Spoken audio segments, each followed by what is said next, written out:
3 نصايح هتغير لعبك وتخلي بيكاتك سريعه. اول حاجه هتعملها هتطلع على الطريق توقف توك توك.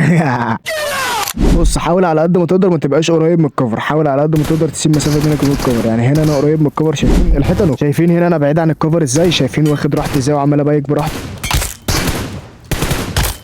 التوك توك نوك. تاني نصيحه وهنا نفتح الاعدادات لحد ما نجيب توك توك. هتبصوا هنا يا جدعان، السكوب هتخليه هولد والبيك هتخليه هولد. ليه يا معلم؟ عشان لما تيجي تبيك وتشيل صبعك تبيك على طول وتبقى سريع. والسكوب برضو نفس الكلام، يعني انا لو مسكت السلاح دلوقتي زي ما انتم شايفين بشيل صبعي السكوب بيقفل على طول.